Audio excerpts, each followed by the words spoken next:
Legend with celebrity cameos. This 80 fucking episodes, oh my god.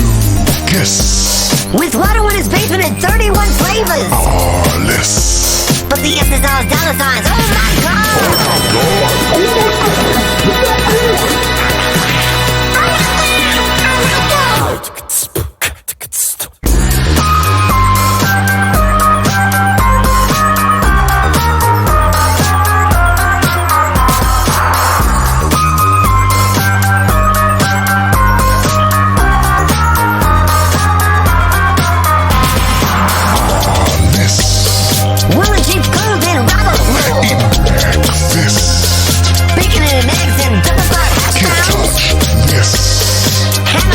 With the super duper pants. Arliss. S is all dollar signs, oh my god. Oh my god.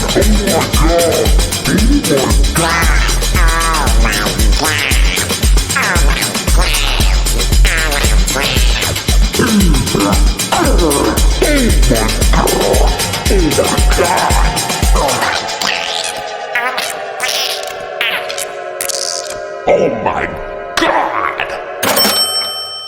Oh, boy. Okay, let's start this one, guys. You ready? Yes. 1, 2, 3. All right, episode 4. Athletes are role models.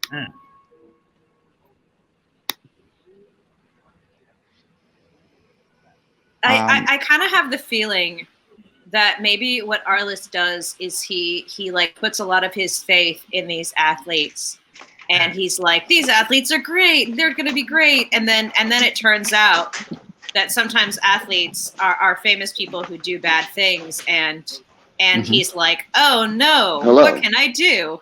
Can you hear us now, I Greg? can't hear you, goddammit. No. Oh boy. Can you hear us now, Mar, I Greg? think that's some good insight. You know, it's like every time Arliss meets a new athlete, they're little Anakin Yes, we can hear you. and he thinks, Great. oh, what power they have, and then they turn out to be an old Darth Vader. Yes, exactly. But also maybe Arliss is kind of, maybe they think they can trust Arliss too, but then it turns out that they I've can't got an idea. actually. I'll leave and then I'll come back. Okay. All right. And this is That's another. what that is what Han Solo did in episode 4, A New Hope. He left Yeah. and then he came back. Yeah. So we Yes. are it's just so appropriate for episode 4 of the Arliss Viewathon that Greg is already pulling a classic Han Solo. The man's an Somebody ultimate says- storyteller. Somebody said sometimes Jedis let you down, though. That's true. That's true. Jedis do let you down. They do they're let you new down. prospects. You know, everyone could turn into a Kylo or an Anakin at any moment. So far, Arliss has basically had 3 episodes in which his deals have fallen apart comedically. Mm-hmm. Can you I hear us wonder if now? that's going to There keep we go. happening. Can you hear us now, Greg? Now I can hear you. Yes. Yes. Greg, Greg, I tell was us- saying the Yeah. painting is by my sister, and she's a big fan of yours. We grew up watching Who's Line. Well, thank you. I remember watching you through the screen when we made it. This is a painting by a dear friend of my wife's and mine named Rex Ray, who's no longer with us, but we have several of his paintings in our house. And Yeah, it's super cool. It's beautiful. I love it. I feel bad that we don't made have this box as well. cool paintings behind us. Hey, George! Oh, yeah. I got the painting done by you. That's right. I did that. I did that painting of WATTO for WATTO. The man you are currently seeing on camera did this painting of me Yeah. for me. That's Yeah, amazing. George Lucas. And you have HBO art, so you know. Yeah, and I have the banner from the year 2000, Wow. which has all of the HBO major cast members of the HBO. I should have brought show. it in for the show, but I have a toy that of Jabba with the pod race announcers come with it as an accessory. Wow. And it it has a hole in the back of the box where you can put your finger to rub the skin of the Jabba. It's pretty Wow. That is Right. weird. weird. Yeah, and it advertises with lifelike spitting action. I've never taken it out of the box because I can't attest to the spitting abilities of the plastic Jabba, but it is a pretty weird item. Now, Right? Greg, while you're here with us, you originally shot your role in Phantom Menace practically, right? Absolutely. Me and Scott Capurro had gigantic heads made in the model shop out in Leavesden, and then and the model makers were super excited because they'd had Uma. There it is. Doesn't it say something about hot spitting action? So great. I can't see the thing. See the hole? Try me. Oh wow! Try me. Real The cute. hole says "try me." Wow. It's What so is he? weird. What That is is- he that- holding? I His think staff that is is- very phallic yeah. Like too. a frog, I think. Yeah, no, that's what he spits, I think. Yeah, Oh, unfortunately, That's it. See, there it is. There's the spitting thing. we And did. there's Foden Bead. Wow. Yeah, when we So shot. it, Yeah, when we shot the Revenge of the model makers were Jedi. real excited sorry. because they'd had Uma Thurman in the week before, and they'd had her down to her underwear so they could make a full body suit for her for that really bad Avengers remake with Yeah. Ray Oh Fiennes. yeah. Yes, I produced that So- film. Yes, they were. Yeah, so they were vibrating with excitement. We went in to get our heads done, and they go, "We had Uma Thurman in her underwear here last week." They were model makers after all. So I assume that was only some of the human contact they'd had. And in those days, when you did it, this was '96. Mm. They had to put straws up your nose so you could breathe, Had which to. is a really weird experience. And because later I had it done again for another show I did, and they don't do that anymore. But then when we got to the set, well, George, you remember this as well as I. You Yeah. could probably take over from here. Actually, I'm 76 years old, so Anyway, my memory we of got to the every set. detail of it. Yes. And George came up and, Yeah. well, I'm telling you something you already know. And he said, "Have you seen the pod race?" And I said, "No, George, no one's seen it Mhm. because it was a secret." Right. And so he said, "Well, do you want to see it?" And Yeah. we went, "Okay." So I had an enormous head on that took several. Can you hear me now? Mhm. Yes. Now, okay.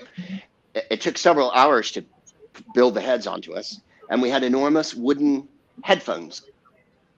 There's original pictures of it somewhere. If you go online, you can find I got the it. pictures of we're wearing little blue skimpies, and we've got wooden headphones on. And I think I'm green and Scott's red, if I recall. And there was probably 100, and it was a movie set. There was hundreds of people standing around, and all there was a blue screen, and we had blue outfits on. So we stood. Well, first of all, he said, "Do you want to see the pod race?" And there we are. That's me, the handsome one. Wow. Look, Look at those headphones, though. I wish I'd had those. So you can see that we don't actually look like that in the movie because No. we're CGI'd, but No.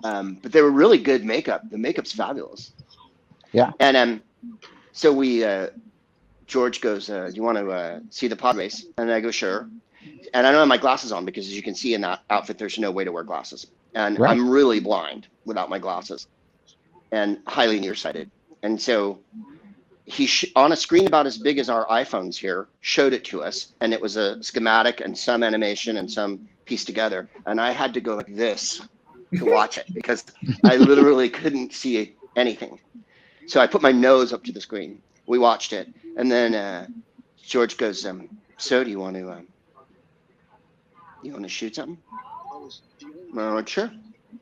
So we got up, and it was a lot of turn both to the right, turn both to the left, look up, look down, so that we were that.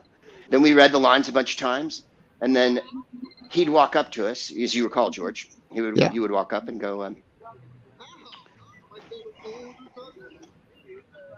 you want to do it again?" And we're, "Okay, George, we'd be happy to." All right. Want to do it again? We go back, and we do it again. And that was our day. We spent all day doing it, and then we met Ewan McGregor, who was shooting the second unit with Frank Oz. This will give you an idea of what year it was. All the tanks and helicopters from the movie Golden Eye, if you remember that Bond classic, Yeah. were still there. And then Scott said something so awesome. He said, he grabbed the second AD and he goes, "Is there any swag?" And the second AD said, "Yeah." So give me a minute. Ran away and came back with 2 polar fleeces that say Episode 1. If you're a Star Wars person, you know why that's big, because they hadn't named the movie yet. Yeah. Right. So it doesn't say the Phantom Menace on my polar fleece. It says Episode 1. That's cool. It's like You were- having a Revenge of the Jedi T-shirt. But also Right, because you were- it just says episode 1 on it, it could be referring to Star Wars. It could be referring to the first episode of Arliss. It could be a little more. The first episode of Arliss is unforgettable. It's I can't get it out of my head. I feel Right? like I just watched it today. I can't Yeah. believe you're watching Arliss, but I love Bob Wall and We and love that. Jim Turner's a good a friend of mine. We're going to do some political stuff coming up soon together. So Very cool. I've Now, known Jim for 100 years. Greg, I don't want to put you on the spot, but someone in the chat is asking if you can say your famous line. I don't care what you're from. That's gotta hurt. Of course. I don't care what universe you're from. That's gotta hurt. That little human being is out of his mind. Yay. It's a sense I've been- memory. Suddenly, I feel like I'm back on set. You know? Right? I've been in every subsequent video game. There was Pod Racer 1, Pod Racer 2, from the very dawn of video games. Yeah. Then we redid this DVD like on the 20th anniversary. That was a while ago. And then, as you said, I was in Clone Wars. I was in the Resistance, playing the same character with a different name. And in Phantom Menace, he's Fode, and in the Resistance, he's Yak Servak. I also played an old lady character in the Resistance called Gamma, who I stole the voice of Ruth Gordon to do. I was supposed to say, too, They that said- they- Aura must relate to that as well, because she was in a movie in which a man played an old lady character. Yes, I was. When I was 5, yes. It was the makeup was a little terrifying at first, but then they put a mask on and and he looked amazing. So What movie? yeah, And that was Mrs. Doubtfire when I was Oh, when I was Miss very Doubtfire, young. of course. Yeah, And- which I have to say, To make it even more I- full circle, Mara, Yeah. Scott Capura, who's the other pod race announcer, was in Mrs. Doubtfire. Oh really? We're both from San Francisco.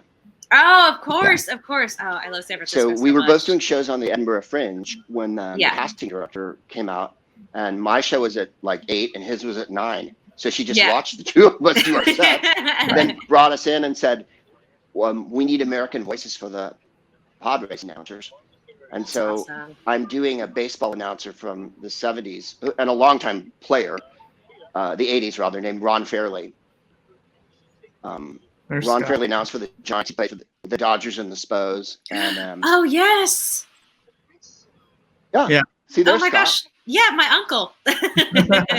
Yeah. Yeah. And I of will course, we all say- knew Robin because he was such a lovely Yeah. cat. And I just found a bunch of pictures of him and me yesterday. I wouldn't say I was buddies with him, but we knew each other really well, and we got to improvise together a bunch of times. And I think Yeah. about him a lot because he was a sweet individual Yeah, he was. Yeah. and dead funny. I will. Yeah, and he worked with my He'd be buddy going, Steve. Oh, Star Wars. Oh, there's lots of artwork. Oh. Oh, there's 5 screens. I don't know which way to look. Oh my God. Whoa, whoa, whoa. Wait a second. He worked with my buddy Steve a couple You were only times. 5. I remember then. Ha ha. Oh. I will say I do regret Yeah, so, that. Yeah, Scott was in that too. Okay. And then I think Scott, I don't know where Scott is now. I know he lived in London with his husband, but I don't know where they are for the pandemic. Where are any of us? Yes, but the other full circle is Scott Capurro plays the makeup artist in Mrs. Doubtfire. How about that? Yeah, And well, we already showed his photo. We're in makeup. You okay, George? Yeah, can you hear me? Yes. Yes, George. You can hear me? All right. I couldn't tell if my microphone. I will say that technologically, I mean, we were still working it out when we did Phantom Menace. We were still figuring things out. Oops. Ugh. And sorry. And hold on. George, George, come George. on, Yeah, George, you've done a lot of really amazing things with film, and You know, you can pick up your, you know. So to fill, I can't hear George. to fill Yeah. Greg and Can't hear Mara me? in, George refuses to own a laptop on philosophical grounds. Okay. He thinks they're weird, and he calls the trackpad a fetish pad. It has made these live streams somewhat. Can you hear me? Can everyone hear me? Yes. Yes, George, we can hear you. I think the trackpad on a laptop is very much like the try me button on the Jabba the Hutt toy that you stick your finger in. One of my big regrets technologically is that we didn't have the technology ready for Mrs. Doubtfire to have a completely CGI Doubtfire, because you said the makeup was frightening originally. It was, but And I then think if you could have had a when they finally put a mask on him instead, the makeup was a little intense at first, and he had a bad reaction to it. But then they made a mask of it, and the mask was amazing because V. Neal, who you know designed it, was amazing. She was fantastic. Then it looked great, but yes, CG was 1993, and CG was kind of different back then. we were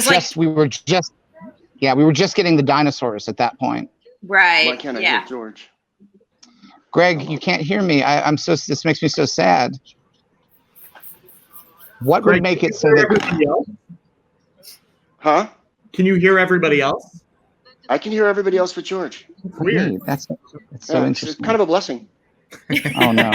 Also, it seems like something that would be solved by George owning a goddamn laptop. Right? This isn't my fault. This isn't Maybe my we'll get him fault. one this year. I heard he short on funds. Here's a fun fact, Greg. Greg, Every year you wanna I do it buy again? one for Christmas, and he literally pisses on it in front of me. Do we want to do it again? I understand. He's a Luddite that way. He can't, George. He can't hear you. That's so sad. Someone tell me what he said. He He said, said, "Do you want to do it again?" He said, "Do you want to do it again?" Oh, sure. This guy's eyebrows yes. and Arliss Sure, are George. amazing. George is the most generous of all Hollywood directors because he gave that $1 billion that Disney gave him to charity. He did. And he said brilliantly, the only person I've ever heard say this in Hollywood, I have enough money. Wow. Yeah. I Very true. don't think you're allowed to say that here. This is another thing that George did. He wanted to build his museum in Marin County, and he couldn't get the approval, so he decided to spend that money to build affordable housing instead. Yep. He's an amazing person. That George Lucas did. I'm watching 7 seasons it's of Arliss for astonishing. charity. And there's a bunch of his stuff in the Presidio, I think. And still a shop there. Yeah. That's where their offices are up there now. Yeah, they're Skywalker. I've been up to the ranch once. That was really nice. Beautiful. What did you do when you were up there? Were you recording something, or was it Well, just after we made the picture, they very generously invited me and my wife to go up there. And so we got a tour of the ranch, and it's very secretive. There's a guard post that's way down the road from where the ranch is. And they have a fire department that I think serves the nearby houses there because there's no fire department that can get up in the hills there. Wow. Mind you, this was some time ago that we went. And he had bought, was it the Paramount Library? There was an enormous film library of books and sketches and artwork and all the stuff. And it was filling up this enormous room full of chocolate wood and all these original Maxfield Parishes and gigantic C-3PO and Darth Vader and enormous movie posters, French movie posters from the early 60s. It was like a cinema museum. This will give you an idea of what year we went. They had just finished scoring Private Ryan and the orchestra in the rehearsal room, the symphony hall. Yeah. So what year was that? 99? No, that was earlier than that. Private Ryan comes out June of '98. Yeah. So it was wild, you know. Watto, you know a lot about film for being on, for being a salesman from on a small planet. Well, I mean, yeah, but that was before George brought me into the business, and I've mostly been doing bridge financing for small projects since then. Okay, that makes sense. Story tracks. You know, of all the video games I've done, I don't remember you being in any of them, Watto. Yeah. I don't get into games. I keep on pitching George my own game, which is sort of like I guess it's more of like Pokemon, where you're trying to capture small children and own them as property. Well, maybe that's the fatal flaw. No, I don't think so. People loved it in the movie when I owned the boy. It was a fun movie for kids. Everyone liked it. It was a huge fucking hit. You know as well as anybody. I do. It is in fact my favorite plot point in the movie, that rather than use their Jedi powers to fix their broken ship, they enlist a child in a death-defying gambling race. Absolutely. I mean, that's what's my fatal flaw as a character. You know, the hero of every movie needs to have a fatal flaw. And Watto is obviously the hero of Phantom Menace, but he can't kick this gambling addiction. Right. He's Shakespearean. Yes, I told George I didn't want him to put that in the film, but then I lost that bet, so it's in there.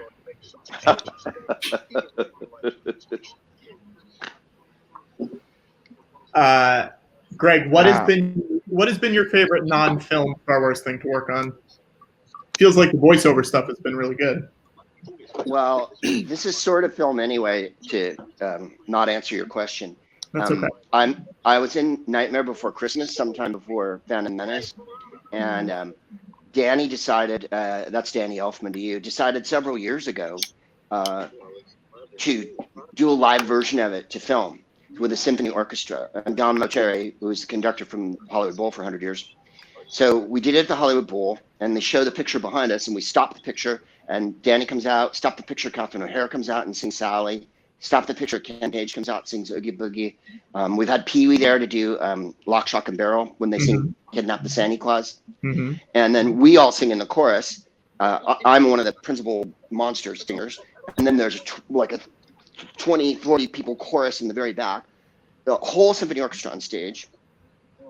And we did it last year in Tokyo and Glasgow and London and Dublin and giant arenas. A couple years ago, we did it in Brooklyn. And it's just the most fun I've ever had in my life. Singing to a movie score with a full orchestra is not something you think of when you're a comedian. Yeah, that's very cool. And John Mocheri, sorry. No, go ahead. John Mocheri was a protege of Leonard Bernstein. And Wow. So he tells stories that are, you can't believe it, because he'll go, the wonderful thing about Lenny was he had such a marvelous sense of humor. And I'm post up, right? So I'm the first character that comes on, and John's podium's here. So if you're you, I'm John looking right at you. So when it's your cue, yeah. And so he sings the songs to me. He sings the whole score. But when he gets to my part, I'm standing right in front of him. He points at me with his baton or his finger, and then we sing it together. And no one can see him singing because his back's to the audience. It's absolutely astonishing. Wow. And doing it in Tokyo last year, we were in rehearsal, and there was an interpreter to talk to the orchestra, and the whole place started shaking. And we're right at the very end of the picture where we all have to stand up and sing one last time. And the place started to go. We all from California, so we're familiar with earthquakes. And of course the Japanese were as well. The place starts going like this. And all of us look at each other, right? Because we all live in LA. And the interpreter from behind John goes like this. She mouths it, and we're all like, yeah. So then we stand up, literally while the quake has just finished, we all stand up to sing the last part, and that's the end of the rehearsal. And I walk over to the maestro, and I said, Maestro, did you feel that quake? And he goes, what earthquake? Wow. And all I could think of was I looked up at the instruments because I was afraid, like Phantom of the Opera, that a giant lighting rig was going to come loose from the ceiling and fall on us because we were right under the roof. But it was Japan, and so everything had been retrofitted, and no one said a word. That's the Japanese in a nutshell. No one said a word. No one said everything's safe. No one said we will check it out. No one came in from the fire department. Nothing. We just went. Literally an hour and a half later, we did the performance. The show must go on. the orchestra just got up and walked off, and I was like, "You guys, earthquake, earthquake, earthquake, earthquake, aftershock, earthquake, earthquake," and then fantastically, in the venue, exhibition hall in Tokyo and the fancy district, there was a Shake Shack, so we all went. Me and the producer went for Shake Shack in between shows. So that gig is. Thank you for asking. It's the funnest gig I get to do. I get to sing with Danny Elfman and Catherine O'Hara, and I get to watch Ken Page perform every night and That's awesome. listen to a symphony orchestra. Yeah. I feel like I should ask George if he has any questions that I can relay to Greg. Well, I think it's fascinating because it ties it all full circle, because your experience working on Nightmare Before Christmas, which is a Tim Burton production, ties back into Robert. Right there. Hmm? He's saying, I think it's fascinating that it all comes full circle because you working on Nightmare Before Christmas stuff with Tim Burton. Okay, George, continue. Ties into Robert Wool, of course, working with Tim Burton on the original Batman. Ties into Robert Wool working with Tim Burton on the original Batman. Also, Oh, I don't know if anyone has watched any of the episode that just happened, but Yeah. it's in the similar way that Phantom Menace came in for a lot of criticism for things that maybe hadn't aged well. This episode has some things which have not, time has not been kind to. Oh no. George also says that the episode has not aged particularly well, Greg. No, it really Which, hasn't. what The hasn't episode- aged? The episode they were watching of Arliss has not Yeah. necessarily aged the best. Or maybe it was the There- racism, sexism? It was transphobic stuff, I think. Very, yeah. Very. Let's just say we prefer Yeah. hearing your stories to this chapter of Arliss's book. You know, I think if you go back and watch Entourage, some of them probably don't hold up as well as they did. No, at the time. Entourage is perfect. That show is inspirational. Those are the kind of role models young kids need to see today. Watto's Right? a big given head. Yes. Dope smoking, that's- womanizing, louche movie stars with No, an no, asshole Greg, agent. Greg, you're being silly. I'm not talking about them. I'm talking about Ari Gold. That's the kind of businessman that children. The boys themselves, no, obviously they are children. They are sort of the cautionary tale. They are the goofies, and Ari is the gallant. You know, I think the episode. Be more like him. Yell at your staff. Yeah. And call everybody by racial slurs and stuff. You must. You have to. Did you see the movie, the Entourage movie? Oh, I've seen it. Yeah. I was responsible for 30% of the financing. I'm the only reason that thing got made. I wined and dined a couple weeks for a weekend, and then suddenly the film had a green light. Can I tell you one funny story and then I have to go? absolutely. I have to go too, so yeah. I was on a show called True Jackson VP 10 years ago. It was on Nickelodeon for a couple of years. And one of the producers' kids went to school with Doug Allen, who's the producer of Entourage, right? So they all were in kindergarten together. Great. So it was father come to school day or whatever. So they had to get up and say what they did. And Doug Allen from Entourage got up and went, I produced a show called Entourage and we won 5 Emmys. And the kids were like, and then my producer got up from True Jackson when I produced True Jackson, and all the kindergartners went, yay! Gotta know your crowd. You gotta know your crowd. You really do, man. That's so funny. Thanks for having me on, you guys. Yeah, I guys, hope you make thank some you. money Thank today. you so much. It's a good Thank you, charity. guys. Thank you for coming on. We really appreciate it. All Greg. Thank you, Greg. Bye, right. darlings. Bye, guys. Bye, Ma. Bye. Bye, Nice Mara. to see Thank you for coming on. Bye. Thank you, Yes, Mara. thank you for having me too. Thank you so much. I'm glad we got a chance to meet up again. Yes, it's so good. Been so good to see you. And please give my regards to Theo and Milo. We never met Milo, or You didn't what was met the Milo. name of Basil came in for a little Basil. bit. Basil Yeah. came in for a little bit. Yeah. Yeah. But yeah, Milo's around here somewhere being lazy. Yeah. I'm glad. I don't think Arliss would be a good influence on him. Yeah. Well, stick around for episode 5. See what happens, because it's a female director.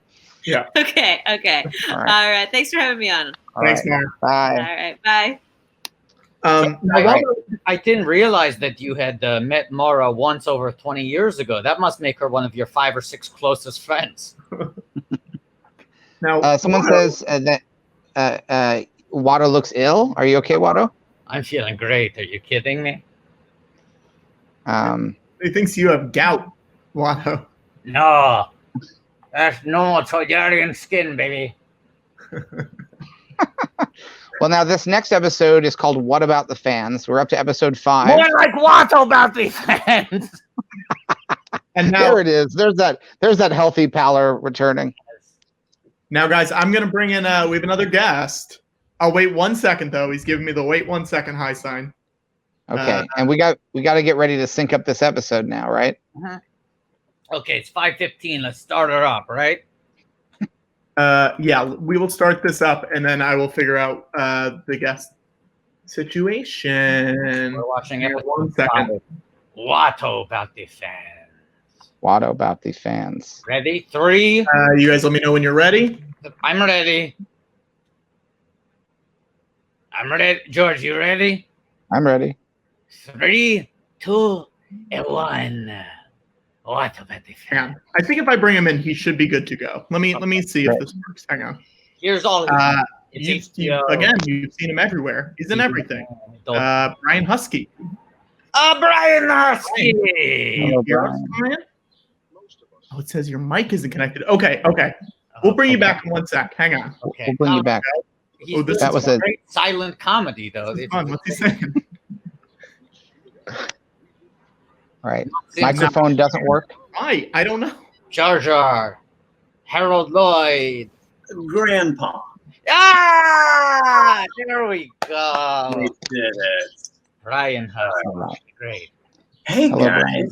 How are you doing, Brian? Just terrific. Just terrific. How are you guys doing? We're holding up. We're still in the early going. We're still in the first half of the season, Yeah. episode 5. Have you seen, how's the storyline development? How's the character arcs? So far, it feels like Arliss loses more than he wins. Yeah. But I think that helps us root for him. We're in his corner. Oh 'Cause boy. he's trying his best. But so Yeah. far, he's very much. I think it's possible he might be we were trying to figure out, is he a Luke Skywalker? Is he a Ben Kenobi? He's definitely not a Luke Skywalker. He might be a Ben. He might. Yes. Did you guys already start? Yes. Yeah. Let's restart because I did not start, and I'm doing the. All right. I'm so sorry. I'm so sorry, guys. We did This is why, everything. Patrick, with all due respect, this is why you could never have produced the prequels, because you have to be able to count to 3. That's a You, good my point. friend, are no Rick McCullum.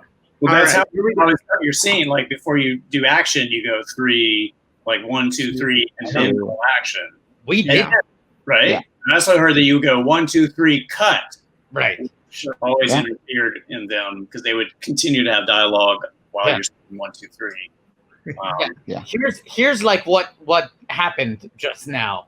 The director said 3, 2, 1, action, and then approximately 98 seconds later, the actor said, "Wait, can we start the takeover?"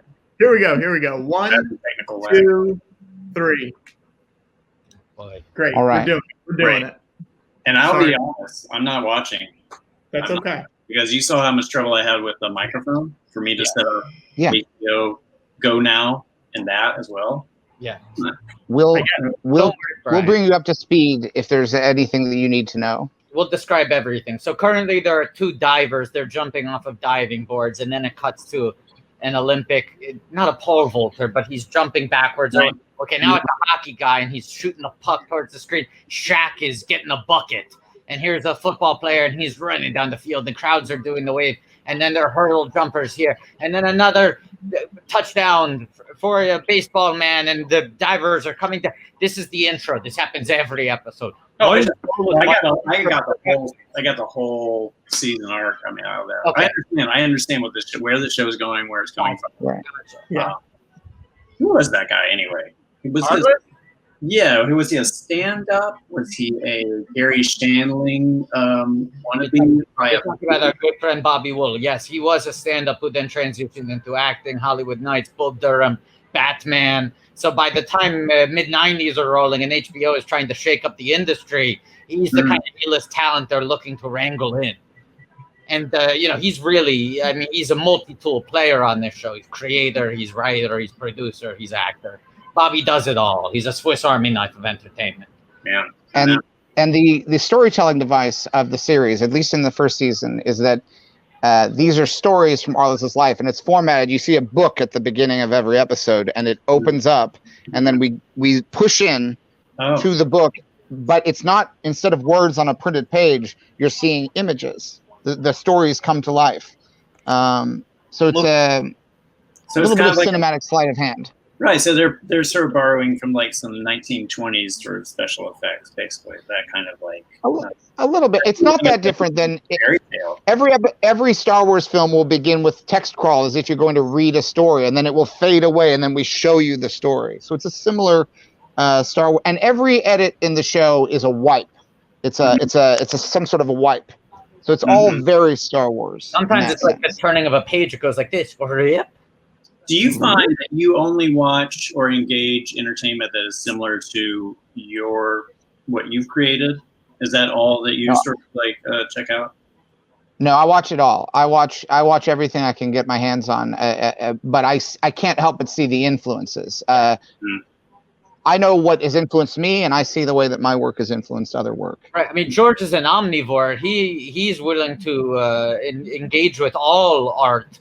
It's not his fault that literally everything is influenced by his work. That's not on him. Would you say the same thing for that series, High Maintenance? Do you feel yes, absolutely. It's about a smuggler. It's about a smuggler, a scoundrel he's basically, he'll dump his spices at the first sign of an Imperial patrol. What about like Friends, like a classic show like Friends, I mean, Star Wars is about friendship. They're all a gang of friends. They have adventures. Friends.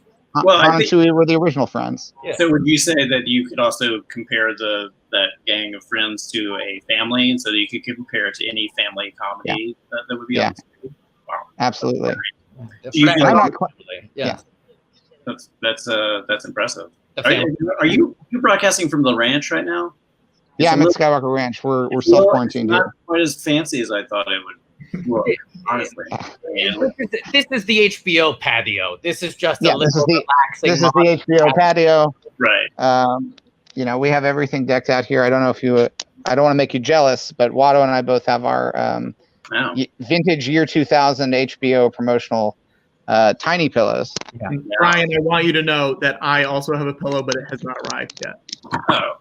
So you don't. Wow. It's coming. No, it'll be here tomorrow. I just wanted to let you know, just so we're all on the same page.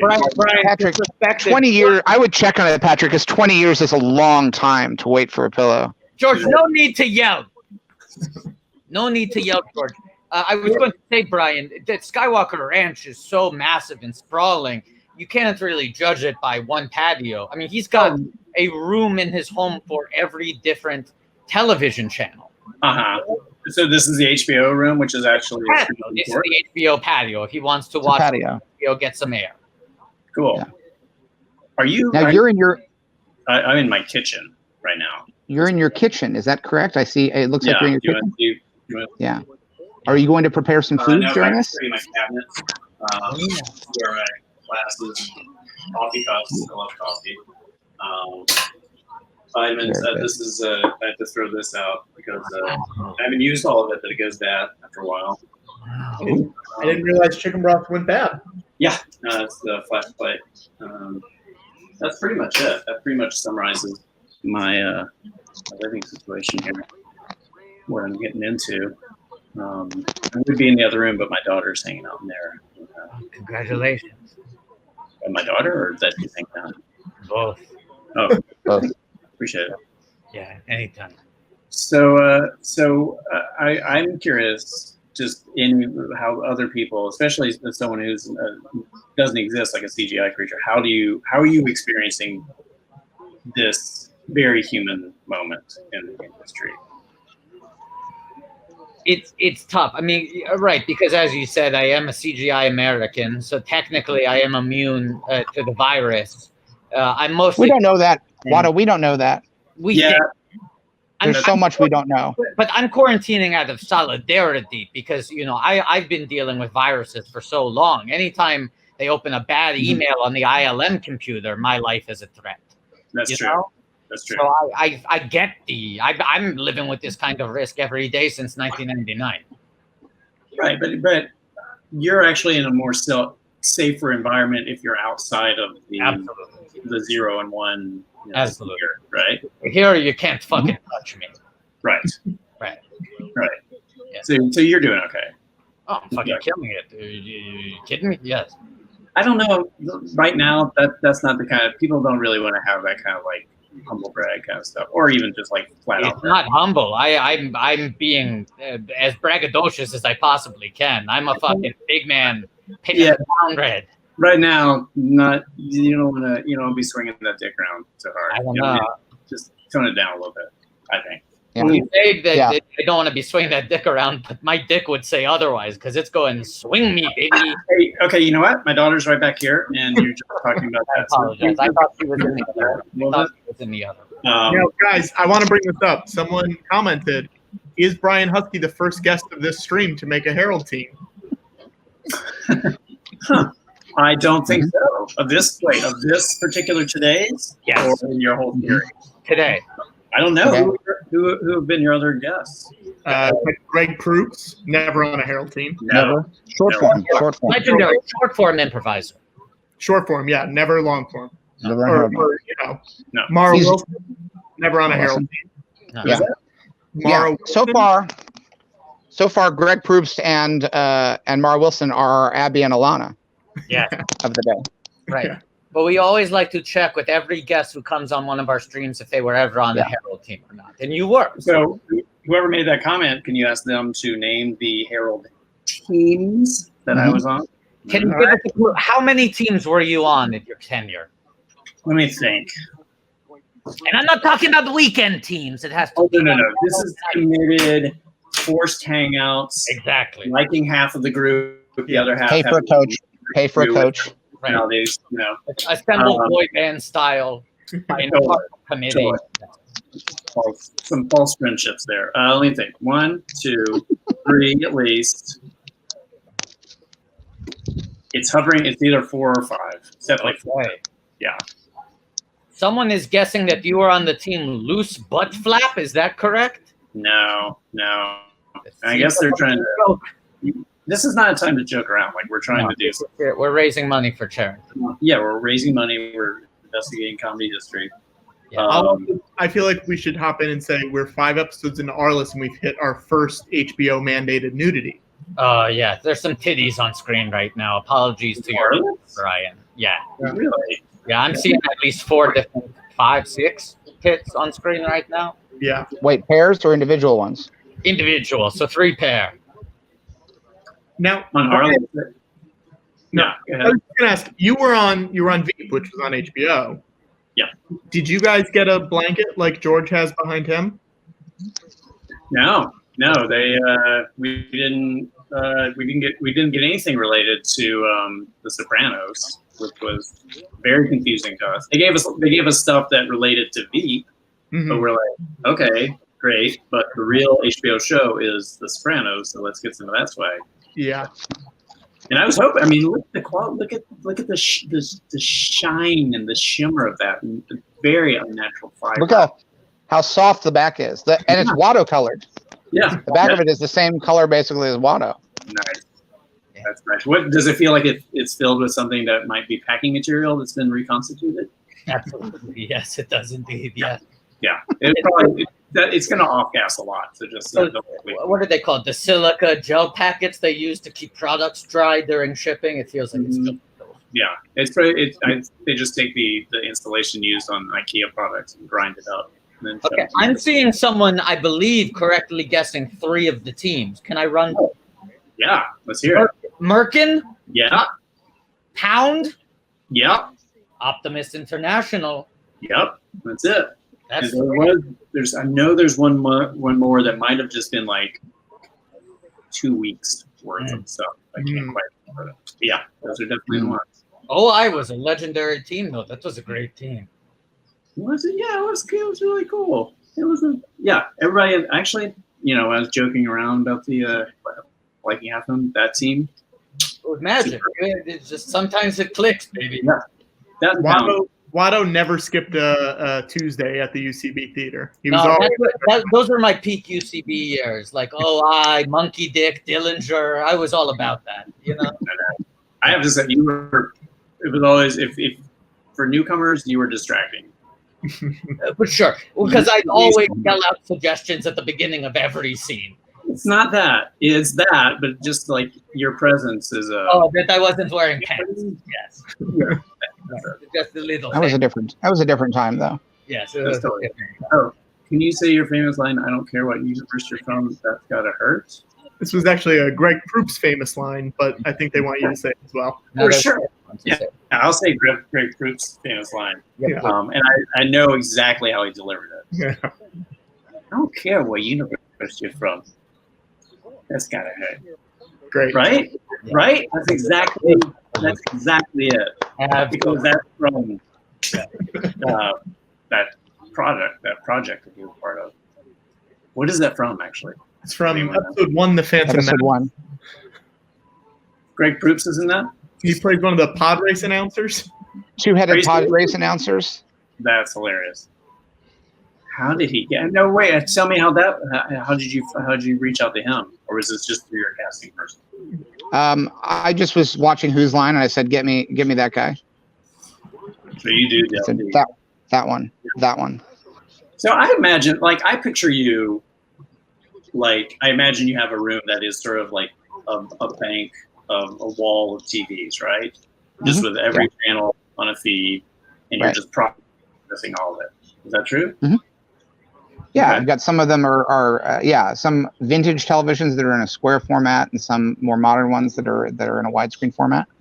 Where were you just taking a look at that of your setup? Is that what that was? So that was a picture of the announcers from the pod race. The Greg Proops character. I'm going to be honest that your later work doesn't sit with me. Oh, you don't like Red Tails? You don't like Red Tails? No. I mean, maybe I grew up a little bit. I don't know, but I kind of. No, you know what Red Tails is, right? It's the story. It's the true story of the Tuskegee Airmen. Oh, you did that? You know the Tuskegee? Yeah, I do that. Yeah, I had no idea that you did that, but. Well, I shot second unit, and I'm the one who made it happen, and it's an important part of history. So watch it. Okay, I'm talking more about Star Wars. I'm glad that you're venturing out because it seems you didn't like the later ones. Wait, the Disney ones? I didn't have anything to do with the Disney ones. Yeah, but you had to approve. You had to sign off on them. I mean, you can't. I just had to sign the check. I signed the check that they wrote me, and then they did what they wanted. Oh, that's gross. I'll be honest. Yeah. Like when you created something like this, it's affected so many people, and you're just saying you're doing it for money. That's disappointing. Well, no, I gave the money to. I gave most of the money to charity and to education. Which one? I mean, listen to every single show on NPR. At the end, they'll say this was paid for by the Lucas Foundation. You live in LA, right? I do. Okay. Do you ever take your kids to the museums? Sometimes. Well, get ready, because in a year or two, you're going to be taking them to the Lucas Museum of Narrative Art. You know about this? No, I don't. It's a museum that I'm paying for that is all about art that tells a story. Okay. And right now they're doing sewing circles to make masks for the first responders. Okay. That's the big project. It's good stuff. You know, good stuff. Good stuff. Maybe I'll go back and that's some of my later work. You're talking about my later work. It's a sewing circle that makes masks for first responders. That's my most recent work. Oh, but you don't like it. Brian doesn't you like it. don't like it. You don't like it. You made George so angry, he knocked over his phone, his Galaxy Tab. Wow. I'm so sorry to get you to that place of anger and frustration. I really, I'm so sorry. Sir, don't please your attorney. I'm afraid you're gonna have a heart attack. Please just made George red with anger. Look at the he's so angry. Oh my God, please. I'm so sorry. I'm so sorry.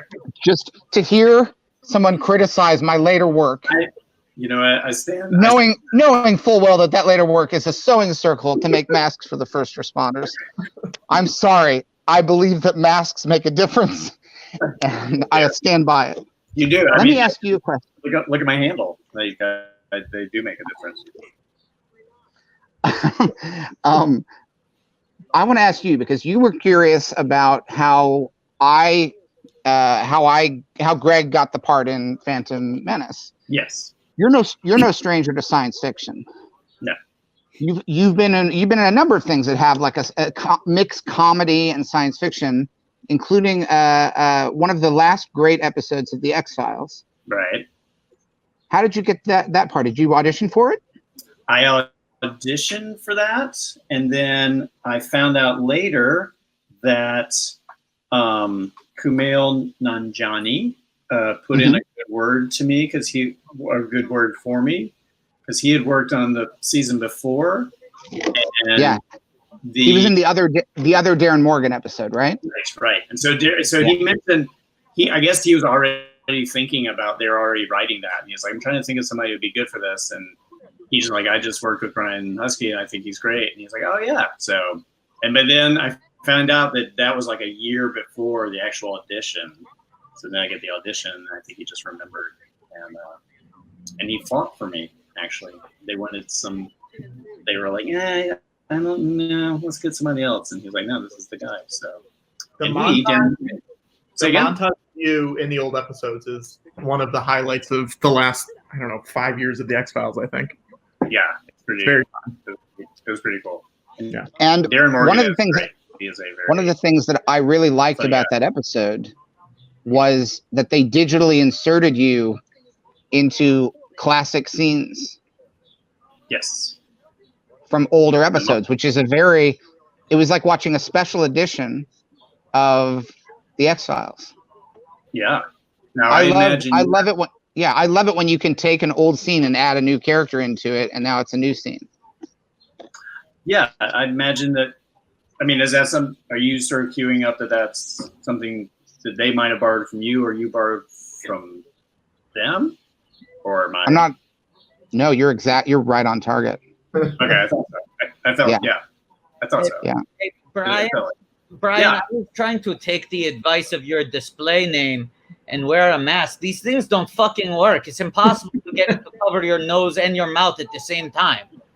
Yeah, you're gonna need a specially designed one. You might actually need to get an old vacuum cleaner bag, like from like the 1960s or 70s, and fashion that and kind of have it as, to allow for more nose space. Or maybe like the briefs that strippers wear, where there's like a room cut out for their hog. Yeah, but then your hog is sticking out and your hog is breathing in. No, I'm saying sometimes it's like a cloth pocket. Oh, right. Yeah, See the separation between their hog and the nuts. Yeah. Or I imagine you could go on a Japanese sort of like maybe go to their equivalent of Amazon, and I think they have banana slings, like carrying cases and stuff for those that are just like long. I have an idea. I'll be back in a second. Yeah. You go do that. What are you eating, George? Some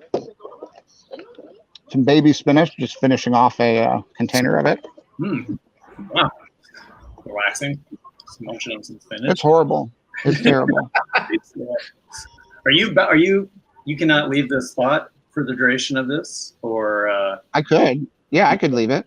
Yeah, I didn't know. I just haven't. And I thought if I just had this in front of me, I would eat it just out of there being no other choice. And so far that's correct. I've eaten almost this entire container. Wow. Ew. That's gonna be oh wow, Watto. There you go. There you go. Oh no, Watto. No, I'm practicing safety. You probably don't have to bring it up all the way, Watto. No, I do. No, high and tight. Yep. Gotta take it to the base. Yeah, get it all the way up to the base. Now, Watto, while you're doing that, I'll just say it is 5:38 right now. Oh my God, it's time to tweet about detours. Brian, do you know that George Lucas completely self-produced and self-financed 39 episodes of a very funny cartoon show called Star Wars Detours. And then Disney said, nah, thank you. And they put it on a shelf. And we want Disney Plus to release the 39 completed episodes of Detours. So please send Disney a photo showing that when I breathe, the reservoir tip of these condoms inflates and deflates a little bit.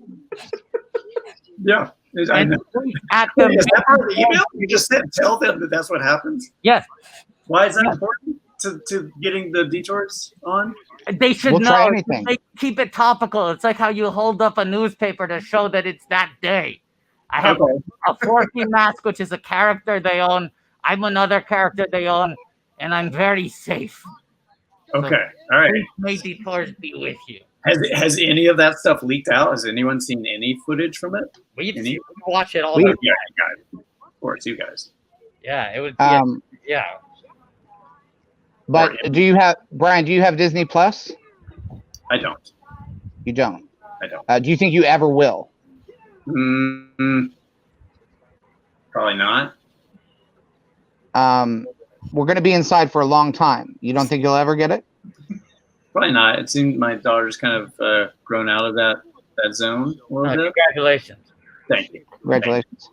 And Congratulations. and so well, this is interesting. I'm taking a welcome break from that content. Would you be more likely to subscribe to Disney Plus if they agreed to release all 39 episodes of Star Wars Detours? You love comedy.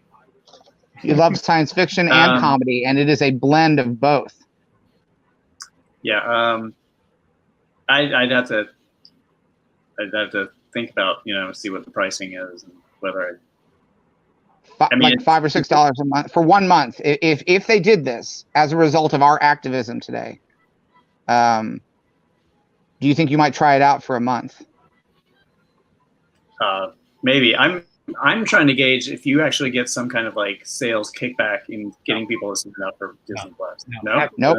Okay. This is true. I paid for the entire run of the series without having sold it to anyone, just assuming that someone would want a Star Wars animated comedy show created by George Lucas. Then when I sold all of Star Wars to Disney, this was part of that package. I assumed it would be released. And then they just decided they would not release it. Ever. Do you feel like there's any precedent based on previous attempts at comedy within the world you've created within the Star Wars world? There's a precedent for this being a big hit. Yes. My point is it's sort of sometimes that those two things coming together kind of feels like when NPR is trying to be funny, like it's just a little uncomfortable. Okay. Brian, let me correct. Wait.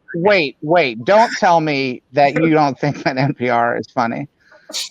Well, when they try to do, if they do a bit, it's pretty uncomfortable. Brian, George and I are from Star Wars.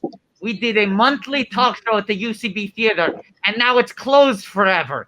And you think Star Wars and comedy don't mix? We killed that theater once and for all. Yeah. And then comedy, if you kill something, that's good. We slaughtered that theater. We really killed that theater. You gotta think about the timing of how you're saying things. There's some like a little bit of distance, because the wounds are still fresh. I mean, I feel like you guys infected those theaters. Again, I really think you should not be crazy. Personally, that's my thing. But George, I don't want to make you mad. I'm gonna say one word to you, and then do you just tell me what you think of in terms of success or failure? Space. Balls. Spaceballs. Two words to start with. Spaceballs is one word. Spaceballs is one word. I will fight you on that. Spaceballs is one word. Okay, fine. If you put them together, it becomes one word. It's not an actual word. It's a title. But I don't want to split hairs. That was not a number. It's not a number. But that was I will contend that was done by someone who is a master of comedy and only does comedies and only does genre bending comedies. So you have your strength lay elsewhere in sort of narrative storytelling, a la Joseph Campbell. I don't think of his sort of like borrowing from, the Power of Myth and stuff. Hold on 1 second, Brian. George is doing a Quibi. George is trying to do a quick Quibi. Brian, are you in Quibi. He's doing a Quibi? Are you in any Quibbies? A Quibi. Brian. Okay. No Quibbies yet. Brian, you're right. You're right, Brian. I should maybe I should probably wait until I've made a successful motion picture comedy, like, I don't know, American Graffiti. One of the most successful movie comedies of all time.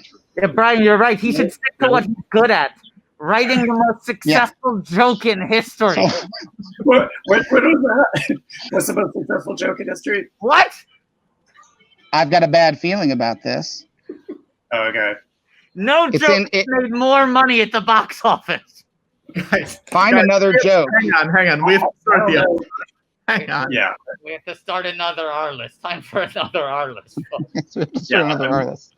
This is episode 6, The Company You Keep.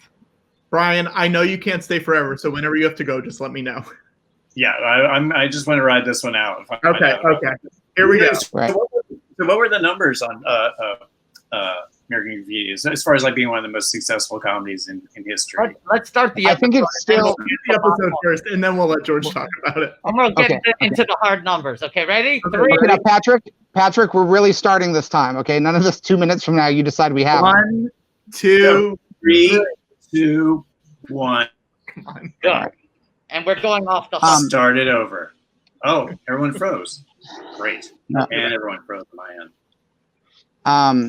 I don't know the numbers. So- It's a lot, but I believe American Graffiti still holds the record for making the most money compared to how little it cost to make. Made 140 million. And it cost 777,000. Okay. yeah. I got the good feeling about that. It's basically And but you think I should? You think I still haven't established my comedy chops. It's been a long time, I guess, is my point. I mean, what is the stretch between then and now? It's You're right. I made Howard the Duck, which was not successful at the time, but now every movie is a Marvel movie. launched the biggest franchise in history. Yeah, launched the biggest movie franchise in history. Oh, it's Star Wars. That's No, how you meant Howard. the Marvel. No, said- Marvel. Oh, yeah. Howard the Duck launched it? That's true. Howard the Duck was the first Marvel Wait, movie. did you write and direct that? Uh-uh. What'd you do? Keep more I specific. said we should make a Howard the Duck movie, and then I produced it. Okay, so you didn't actually make it. You No, just but suggested said it. and then I- really. You producing is making. Producing is making. I made it. It's not. It's a big difference between what the director and the writer It's basically- create. You facilitate and you make it in the sense that you give all the infrastructure needed, but you don't. Your thumbprint is not on there. You don't know. You don't know how I produce. My thumbprint is all over that. Brian, you produced a human daughter. Did you not Yeah. make Yeah, your point. Congratulations. You didn't birth her, but Congratulations. you were the executive producer, one could say. True, but all I did was I started it off, and then the rest is up to. Yeah, that's like me and Howard the Duck. Right, and now it grows up into a beautiful franchise. All right, easy. He was the seed of it. No, you're gonna stop right now. Yeah, Watto, read the Yeah. room. You don't talk. You don't Watto, talk. read the room. Ladies as being a I'm franchise. CGI. I'm CGI. I apologize for that, Brian. That's all right. He doesn't understand. What are you? I know that I'm sure. I'm a Toydarian. Your mind tricks don't work on me. Toydarian? Yes, From what planet? You know? the planet of Tatooine. But you're originally from Toydaria, Watto. I'm originally from Toydaria. I moved to Tatooine for work because the slavery business was really booming there at that time. But technically, I was born in Marin County on one of Georgia's computers. That's it. Yeah. There you go. Yeah, you were created in a lab, essentially, if you think about it. I mean, Yeah. you're sort of like grown in a petri dish that is a computer. Well, no, Okay, now Brian, now it's your turn to back off. Be careful. You're right. You're right. come on, Brian. We're everybody's crossing lines today, and we just got to know when we do it and call it out. I've been pent up. I've been just, I'm not used to interaction, whether it's human or CGI. So Let's not turn this into Matt and Shane's secret podcast, okay? please don't. We Please. don't want to push boundaries. We might miss. Well, let me get a quick recap of what's going on with our list, and then I'm gonna bounce. They just got Barry Bonds. They got Barry Bonds. They signed Barry. They got Barry Bonds. They are high-fiving, which is something that you can no longer do. They're all high-fiving. Yet another thing that makes this a period piece. Everything prior to March is now a period piece. Yes. Everything. That's true. Yeah. In the previous episode, they tried and failed to get a hockey stadium to happen, and now he's in the world of baseball. So he's working in all of these different areas of athletics. Wow. No, that's good. It's great story. Yeah. So how much longer are you guys going to be grinding through this? You go until... we're just past. We're nearing sort of the halfway point of the day. When we get halfway through this episode, we'll be at our. Oh no, we're past the halfway point, I guess now. Nice. And halfway through the last episode was our halfway point, and then for the next 6 weeks, we'll be doing for a different charity every week. And so today is for the food bank in New York, and then every week we'll announce a different charity. And that's it. That's it. We're just, Arliss, right now he's smoking a cigar.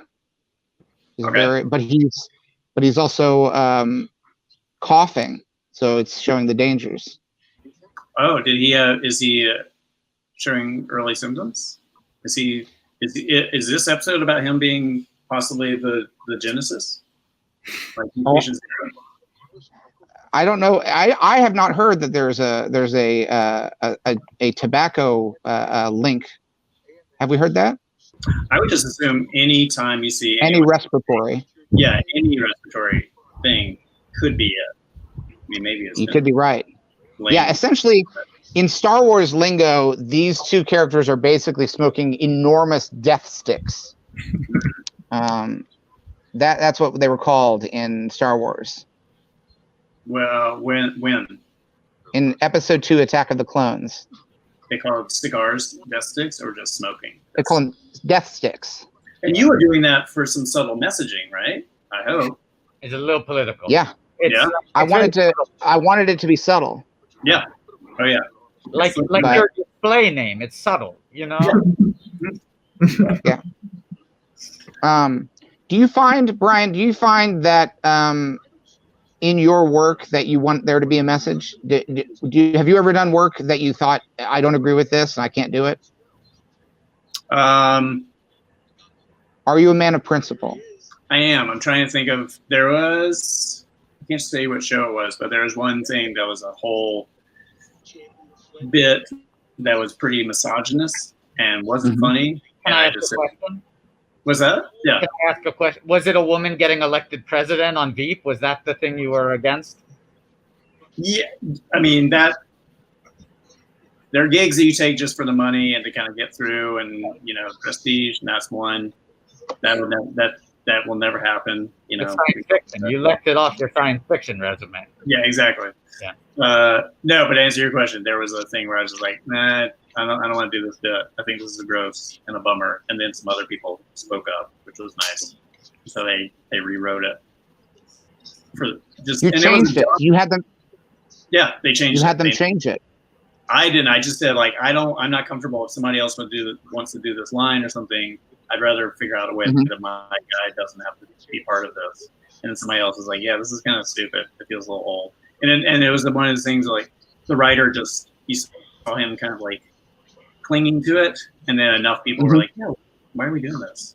So I changed it. Who made the final call? It was a conversation between director and one of the EPs. They just kind of like, one of the executive producers. Yeah.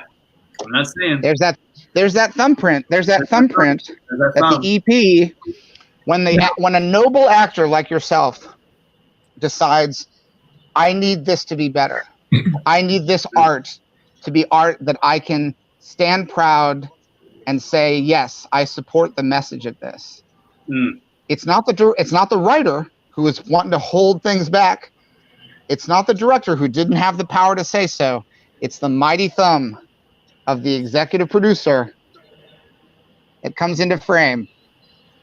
Okay. Who did? Think about that the next time you try to tell me that I didn't make Howard the Duck. I thought we moved past it. I thought we were cool. I thought of nothing else except your outrageous stance against those sewing circles. Can I just I do want to hop in really quick. I think Watto and I are about to hop in with the same thing. Yeah, Arliss currently has an afro and is on cocaine. We're getting a little prequel within the episode. It's 70s Arliss and he's groovy, baby. Oh, that's fun. Where they have like a little time flashback for the. Yeah, he's got a red suit with a wide collar, and Kirby was a football player apparently in a past life. Love it. And then a seamless edit. Yes. Camera is doing a 360, and during the edit, we traveled through time. Wow. Now we are in 1996 or 97. One of them. Now, Huskey, if you could play a Star Wars character, what kind of character would that be? I don't think we've talked about that. Ooh. I don't think we have. Yeah, and I don't think I've made many inroads. No. With, GL, but I mean, you know, It's not my call. It's not my call anymore. Yeah. No. I would either. I think I'd like to be some kind of villain. Actually, I think I would like to be maybe a turncoat. Mm-hmm. I would enjoy that. Right. Someone who sort of seems like they're on the side of the rebellion, and then loopy doopy, bad guy. That's great. So just Also, just I think, honestly, I think Darth Huskey. We don't even need to change your name. I think Darth Huskey already sounds like a Star Wars character. It does. Yeah. And honestly, if you wanted to do some comedy with it, it could be his cousin. You know, he could fall down or he could bump into something. And I'm already laughing. Always funny. Or like an inhaler. We did comedy. We did comedy with Darth Vader when he would get frustrated with people and he'd choke them to death. And so I think it would be funny if Darth Huskey was a Sith, and maybe he had problems with it, like his choking mechanism didn't always work. So he'd be like frustrated, like it was like a faulty remote control. Yeah, that's funny, right? Yeah, sure. I think that's George. I think that's really funny. Okay, yeah, pretty fine. George, I'm sorry to pop in. People in the chat are asking if we can give Brian an Arliss name. Oh yeah. Yeah, let's give Brian an Arliss name. What are Arliss names? Like, oh. Okay, well, right off the bat, let's double that and make it dollar signs. There we go. Yeah. Okay. I mean, we could stop there. That's perfect already, but let's do some more changes. We got to change the E. Right. Give me I want a yen sign. I want a yen sign for that Y. Yeah. Yeah. Oh yeah. Once you get started, you can really really sort of pepper it in there. Is there anything? Can we use the? I know it looks like a J, but can we put the that golf as the I? See how it looks? What about the cricket paddle? Let's do the cricket paddle. Yeah, let's try cricket. Is there a B shape? No. That looks like Brighton. Yeah. Now the B shape, Brian. What's your favorite sport? Like ball sport. What's your favorite ball? Who are your balls, Brian? Who are my balls? Let's go with tennis. Tennis? Okay. The way we've been doing B's before was just that. Yeah. Great balls coming too. It looks like the same thing, but just like a slight difference. That's perfect. Yeah, and let's replace the U in Husky with the little glass of whiskey there. Oh yeah, Oh, yeah. Sure. All work and no play makes Brian a dull boy. You know that. You know. It's perfect. Yes. Yeah. I love that. That's pretty good. It rolls off. That's the great. tongue. That's a really good Arliss name. That might be my favorite Arliss name so far. All right, guys, I gotta go, but I want to take this is a little memory moment here, guys. Let's just take a picture here. And Oh, wait, pillows. pillows. Oh, Patrick. Oh. Great. That's great. Thank you, Brian. so much for doing this. You're heroes. You're amazing. I love it. I'm gonna go back and watch your movies and rethink. Get a new. Thank you. All right. Red Tails, available on DVD. Yeah. You got it. All right, y'all. Bye. See ya. I don't remember if Red Tails is on Disney Plus right now, but I don't think Brian's gonna sign up for it. I don't think it was for a second, and then they took it off. I don't know why. It was up there. I feel like we need to do some more Star Wars. I'm sorry, Arliss names. More Arliss names? I agree. Backlog to catch up with, right? While we don't have a guest. Yeah. Let's Right. do this one. Hang on. Now I have finished my. I don't know if anyone noticed though that I have finished my baby spinach, and they were just talking about food, and we want to remind people that we're doing this today to raise money for the food bank for New York. Yep. Right now we And are at $620. Wow. Ooh, that's $100 for every episode that we've watched, including the one we're currently on. Yep. Right. We're only 74,500 and change dollars away from the first of 7 weeks we need to unlock the stretch goal of CSI Miami. This is actually getting hard to breathe. And Okay. then create our own episode of CSI Miami. Right. Right. Okay, so there's our name, Philip Bethiel. Okay. Great name. Great name. No S's right out of the gate. But right out of the gate, we got some E's. Yeah. We got Annie. They're going to make those European. Yes. Yeah. Let's see here. Oh, Waffle Tarts in the comments is saying Red Tails is on Disney Plus. Hey. All right. That's no use to Brian Huskey, who seems like he will never subscribe. Never subscribe. No matter how long the self-quarantining Yeah. continues for. He seemed an unlikely candidate, but Hang on, I've got another one. There you go.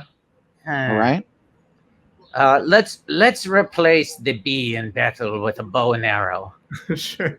That's B great. for Bo. Yeah. Yeah. Just to mix it up a little bit. Should the H be the whiskey glass? No. Husky? I feel like that's more of a U. Okay, I just see the whiskey in the middle. I feel like the anchor could be the T. Oh, sure. Yeah.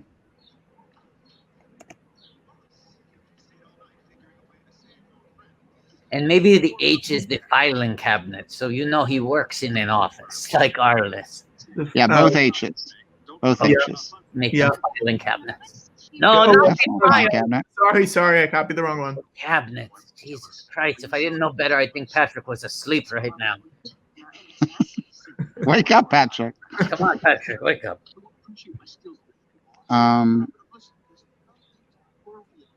Now that P, that tricky P. Let's replace those P's with those tennis rackets. Great call. Great call, George. Great call. That's a lot of P's. There we go. Okay. Oh, no. Hey, why is that? What's that L doing at the end? Come on, No, I just get rid noticed of that guy. it. Let's use the field hockey stick. I think that's it, right? Okay. No, Right. no, those eyes are really Oh, bumping. wait. I got it. Eyes are bumping. Hey, There we go. Hold on. Got it on the first try. That's a perfect Arliss name. Oh, good Arliss name, guys. and what are we up to donation wise? It was 620 last time I checked. All Let me right. refresh. We're at 685 now. Hey, Hey, if someone will get us up to 700 within the next 30 seconds, I will do something special. I will inflate the BB-8. Oh my lord! I Hashtag never thought I'd inflate live the this BB-8. day. What? Hashtag inflate the BB-8. I will Inflate inflate this BB-8 if we get up to 700 within the next 30 seconds. Right, that is $15. $18 right now. We're $15 away, folks. You can give more than 15, but as long as we get there, Yeah. Surpass it. Let me know. I'm Great. refreshing. Now, here's the thing. Sometimes it takes a second for the donations to come in. I have a hard deadline. Oh, no. Got to inflate the 8, baby. To inflate the 8, we need to get to. Wait, we're at 685. George, I think by default they get a few more seconds now. I think so. Okay, well, hold on. You also have to give them Yeah. a second to put their credit card info in and everything. Give them like a minute. Give them a minute. No, this deal expired. This deal just expired. George. No. George. Now be fair. Be fair. Hold on. George. Here's you're what so- I'm saying. George, you're so ready. You haven't even blown it up yet. Oh, we're at 7:05. Jesse Carstensen Did it. gave $20. make it? Said, "Watto, great cause." Thank you. Can I say something that is not a joke at all? Yes. I'm truly feeling lightheaded from that condom bit. I think it was the mix of the suffocation with the lubrication, and boy, that shit is working right now. Oh no.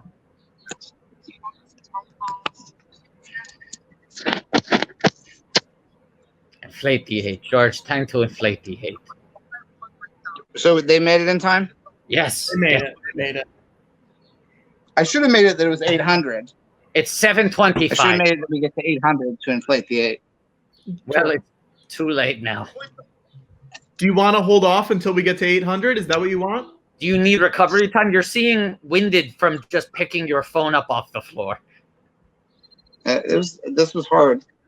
Craig PS says, "Truly can't believe how many times he's knocked the phone down. He only did it twice in 30 hours last stream, and he's doubled that today."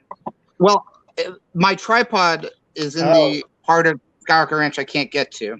Now, And George, so the one that was supposed to be here isn't here. So I have this people on in the a comments saying that you should inflate it now and then have to inflate it again at 888. No, I don't agree to that. And I don't think anyone really wants that once they see what I look like when I inflate this. See, they're saying deflate the 8 at 800, so it's ready to be blown up again. Okay, so it's a race to the 8. I'm going to see if I can inflate this before we get to 800. And then what how's that? happens? You have to blow it up again? If they get to 800 before I've inflated it, yes. Deal. It has to be fully inflated. We're at $740.39 for the Food Bank of New York City. Can George inflate the 8? We're at 740 right now, guys. You only have $60 that needs to go. 39 cents. Don't forget the cents, Patrick. 39. Can we make George full screen? Yes, absolutely we can. Absolutely we can. Inflate the 8. Inflate the 8. Inflate the 8. Inflate the 8. Look at all of George's friends rooting him on. Bob Costas, Dennis Miller, Arlie Hudson. We should also say Arliss promised them raises, but then the deal didn't go through, so now they're not getting Oh, raises. yeah, that's a part of Arliss. And Michael Boatman is still a guest star. Harry Kinney, Jimmy Gandolfini, Kim Cattrall, SJP Diddy. We're at 765 right now. Oh, and it feels so fine. Someone, can I get an 800? Inflate the 8. Inflate the 8. Inflate the 8. Oh, and the dog's licking Arliss's face. Oh my gosh. We're at 795. Oh my God! We're at 816. We are at 816, John. Oh, no. I haven't inflated it. You have to keep going. Does that mean I have? You have to keep. I don't deflate it right now. And then you have I to thought I had to deflate it, and then you have to reinflate I thought I had to deflate it at. I thought I had to deflate it at 800. No. I think you can let him deflate it now and reflate it at 888. Okay, fine. Okay, Okay. so George, deflate 8. You failed this first round. Thank you, everybody. But I succeeded. But I succeeded in raising money for charity. Correct, and we're already at $831.69. So you might be reinflating pretty goddamn soon. Thank you. You just leave it down there. Guys, I'm getting dinner. I'll be right back. Oh, great. Oh, actually, we should. Oh no, we got a few minutes till the next. And just to keep track at home, we just got yet another. Not a single athlete was harmed in the making of this production.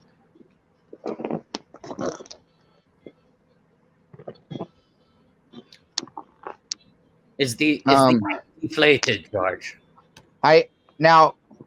What's Patrick having for dinner? Oh, that's a great question. I Um, don't know. I last I heard, it's not possible to eat, sleep. So I can't imagine he had the appetite for anything other than a tasty nap. That fucking sleep monger. he hungers only for sleep. He hungers only for sleep. His only sustenance. He would like a bowl of shut-eye Yes. and a plate full of. Could I have 40 winks? As CBC 9000 says, Nap Trick is added again, and that's now canon. His name is Nap Trick CONNOR, which you don't even have to change that one because it's like a cot that you sleep on, and noir like night in French when people sleep. I think nap trick catnap. Oh. Nap Trick cat.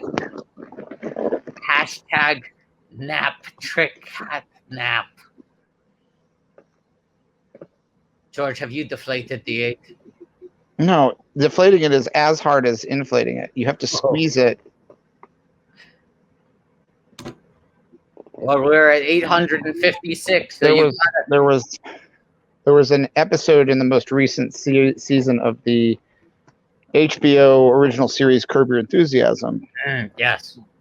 that I watched it before deflating BB-8 previously after our watch-a-thon. Okay. And when I saw the episode months ago, there was an episode in which Larry David purchases or someone gives him a sex doll. Yeah. I think Leon gives him a sex doll. Yes. And he has to deflate it at the end of the episode. And the way he chooses to deflate it is to get on top of it and sort of hump it. Mm-hmm. And when I saw this episode, I thought, that's a stretch, because can't he deflate it some other way that doesn't look compromising? Like, it felt like they were working too hard to achieve a predetermined bit that they wanted to do. It read for me the same way at the time. I want to tell you this, and this is exclusive content for people who watch the watch-a-thon, that was the only way I was able to deflate the BB-8. Was to so hump. Not to hump, but I had to, like, what I'm going to do now is I'm going to get on top of it. Wow. Don't let Melanie see that. And Patrick is still gone. This is how it happened last time. He said, I'll be back in just a few minutes, and then 8 hours. He was gone for two movies later. 2 movies later, a full 8 hours, he was bright-eyed and bushy-tailed. We will be on season 4 of Arliss before Patrick returns. Yeah. Oh. Rip Van Patrick himself is back. Sleep No More. When people ask me, have you seen Sleep No More? Yes. On the day of the Arliss watch-a-thon, we were amazed when Patrick returned from his blissful slumber. Patrick, you should read Patrick's review of Sleep No More. It was scathing. Yeah, the headline alone was... I'm sorry, guys. I'm sorry. I All was right, not. we're 2 minutes away from episode 7, Crossing the Line, which is something that directors will often choose to avoid when staging scenes in a film. It's a filmmaking reference, but it's also a reference that relates to human behavior, which is what we've seen a lot of in this watch-a-thon, is that Arliss, despite his best plans, his best intentions, is often thwarted by the behavior of others, which he can't control. And George, you are nothing if not a student of human behavior. I mean, there's human behavior in almost all of my movies. Now, also, I will say this. I do think that a lot of shows owe a lot to Arliss. Why are you saying that as if that's controversial? No, I'm not. I'm just saying it's been interesting watching it, being like Entourage, Ballers. There's a lot of HBO content that does owe a lot to this show. Sure. Yeah, they set the pace. Sport. You know, Ballers is very much the Battlestar Galactica to Arliss's Star Wars. But also, I mean, sports is very indebted to Arliss, because if I see like a football game on TV, I'll say, "Oh, I remember seeing this on Arliss 20 years ago." They were having their time. All right, should we start this episode? You ready? Yeah. Yeah. Okay. Ready. Episode 7. 2, 3. Oh no, I clicked on cast and crew by accident. Okay. You want to restart? No. Okay. What are we up to fundraising wise? We're at 856. All right. Once we get up to 880, I will inflate the 8. 888. 888. We're like $30. 888. 888. Man, it's so comfy to settle in with a new Arliss, to peel off a new Arliss episode. I find this live stream very relaxing. Mm-hmm. How are you guys doing now versus the last live stream? I could do this for another 40 hours? 30 hours. Yeah. I could easily. Now, what's the fundraising goal that we have to reach for us to just do them all? All in $1 million. $1 million. $1 million. Okay. If we can reach $1 million, this stream does not end. Yeah. Until we finish the entire run. I'm still recovering from the condom. I want you to know. It messed. There was some oxygen cut off in my brain. Now we have one of those machines that's shooting, a cannon that's shooting tennis balls. Yes. Kind of a droid. This one was written by Joan Ackerman. Right? It's very much as a droid, not even kind of. It is a droid. And here's Shannon Elizabeth, later a star of the American Pie quadrilogy. And there is a character named JJ. George. And Robert Wool directed this episode, which the title have a lot in common. It takes gumption to direct an episode with a directorial title. Yes. You know? Mm-hmm. That's a baller move. Yes. And I believe the person he's talking to is named JJ. This woman is named JJ.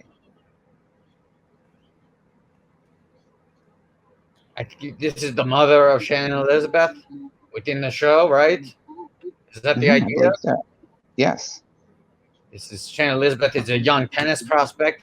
$866.69. And I will say this, I ask that no one going forward adds any amount of change onto the donation amount. Mm-hmm. Let's keep it at 69 because that's the way WATTO likes to roll, baby. And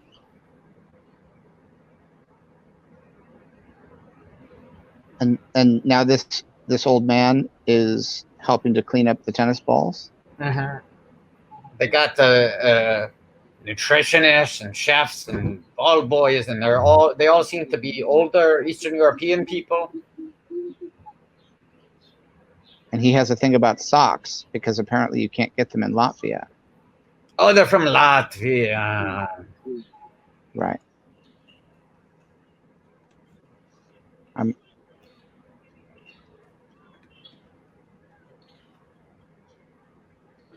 Should we do another Arliss name while we're waiting to hit? Yeah. Let's do Late? another. Let's do here. We'll start with we'll go for an easy one. Okay. An easy, normal name. Let me see it. Mike Natali.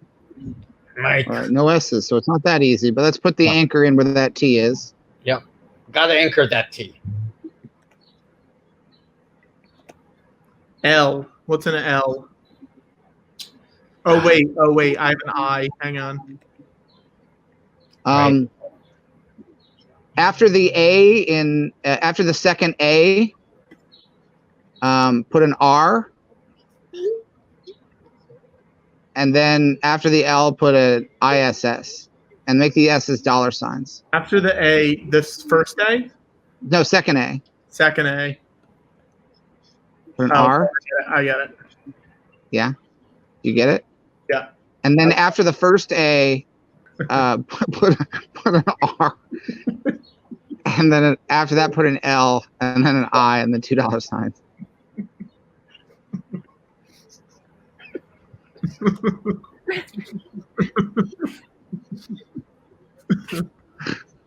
Okay. I'm checking to see how much we got. We're up to 888, George. You got to go, baby. Time to inflate the 8. Okay. All right. I think that's a good. I think that's a solid name. Yeah. Yes, I think so. Do we have a goal at which I deflate this? 1,000. 1,000. Good. That's far away enough that I'll get it done.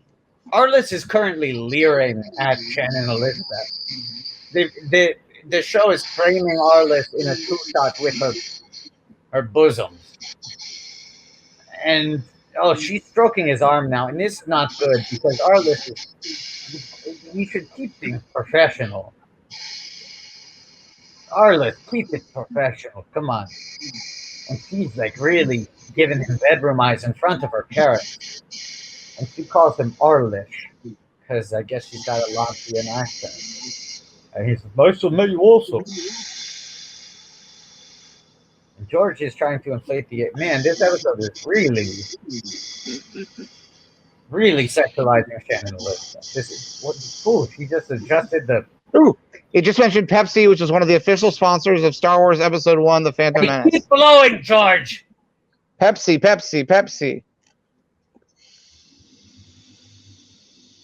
I do like Pepsi. It should be mentioned. Pepsi, the choice of a new generation.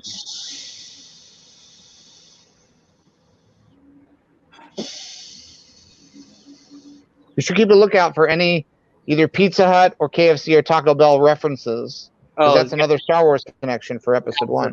Yeah, no, that's very much inspired by you. Because that could happen. It definitely could happen. And it's canon.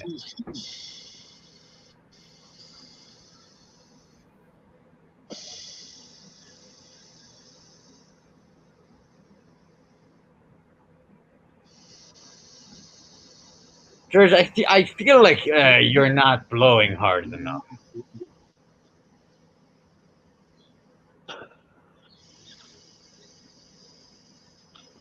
And to Bryson or Dave, can we put George up on the main screen? Can we go full screen on George? And George, you really got to put your lungs into this one. This isn't a walk in the park, George. This isn't a little Sunday stroll. We're raising money for charity. Doing the right thing is difficult, okay? People need to see the effort. Come on, George.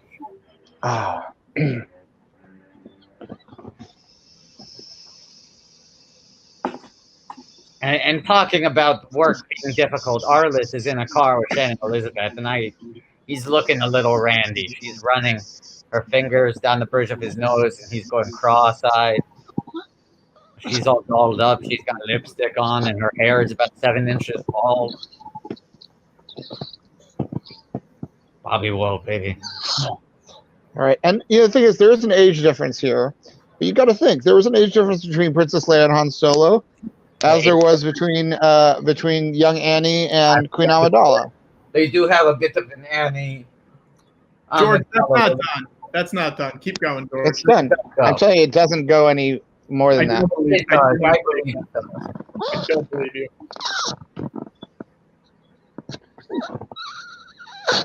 I swear it doesn't. George, They won't accept anymore.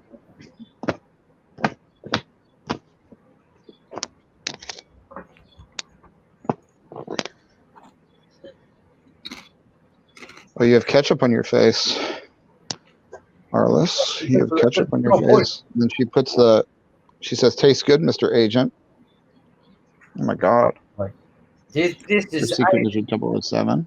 Look, there's no room for this kind of intimacy in a professional relationship, you know? But this is HBO. It's going to get saucy at times. Arliss was actually ahead of the curve because this is an episode. This is kind of a pre-Me Too episode. It's pre-2. It's pre-2. Right, but Arliss is in a situation where someone is really trying to have sex with him. He doesn't know what to do, you know? R2 pre-2? R2 pre-2. It's R2 pre-2, yeah. Me Too. R2 pre-2, Me Too. Yeah, yeah, that's it. Hand on hip. He says, Anya, I don't think your father would approve. Fathers, that's another Star Wars theme. She says, my father is very drunk and very asleep.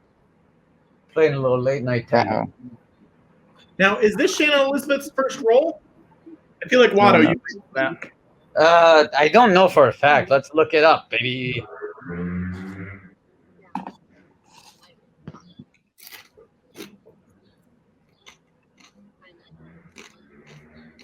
Uh-oh. What? And now she's fully kissing Arliss, and he is reciprocating. He has his right hand on the small of her back, and the left hand still holding his beverage. She tells him to lie down. He lies down immediately. Oh, no. Yeah. It's happening. Wow.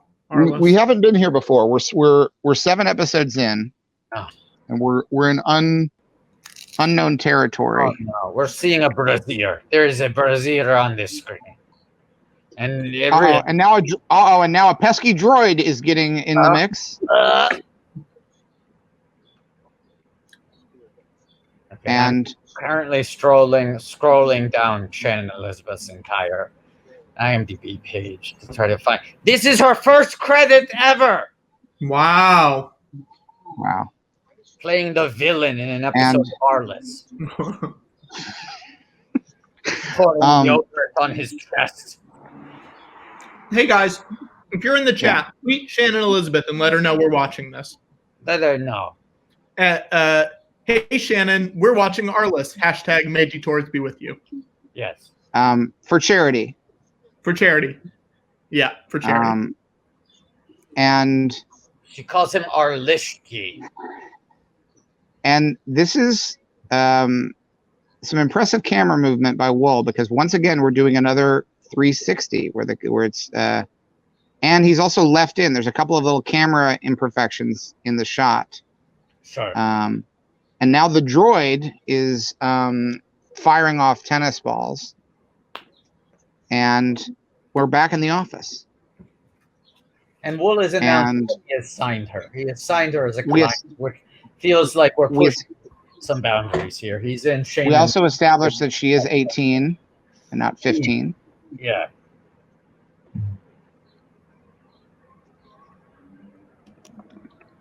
And now we have a Dweezil Zappa reference. That was unexpected. Dweezil Zappa. This episode, this feels like it might be the Revenge of the Sith. This feels like an episode about, because that feels like the Anya character is kind of like an Emperor Palpatine. Our hero Arliss is something very dark and illicit. And Sandra Oh's character just said, isn't her father supposed to be a tyrant? And who is more tyrannical than either Darth Vader, who is a father, or Emperor Palpatine, who is also a father? He's a grandfather too. Or Darth. Yeah, but he was the father first. He was the father first. Tyrannus, whose last name is Tyrannus. That's true.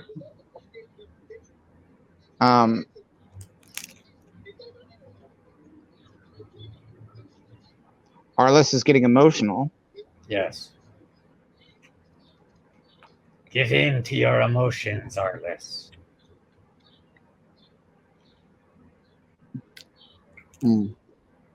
Oh, he just asked Rita, do you think I would look good in an earring? Do you think an earring might make me look more youthful? This is, I think, only a few short years before Harrison would get an earring when he was making 6 Days, 7 Nights.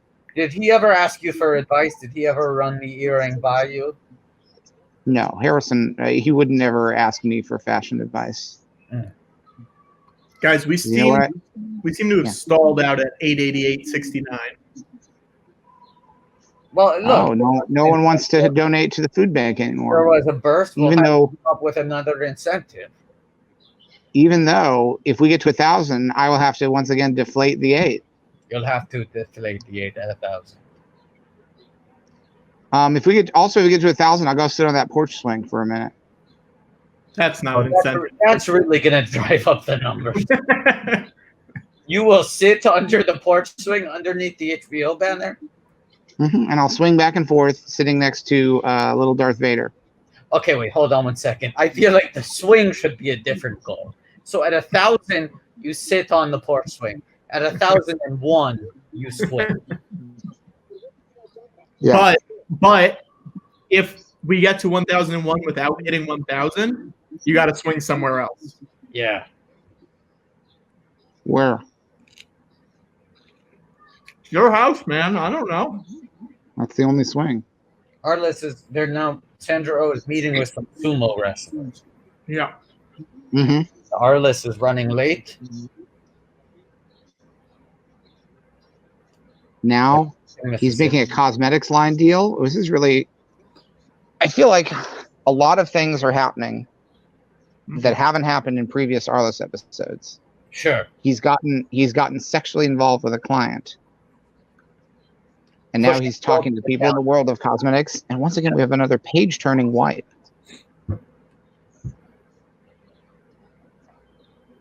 Oh, boy.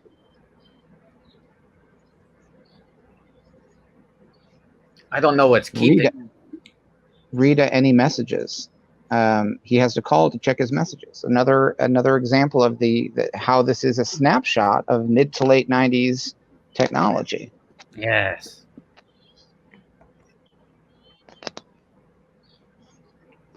Uh-oh.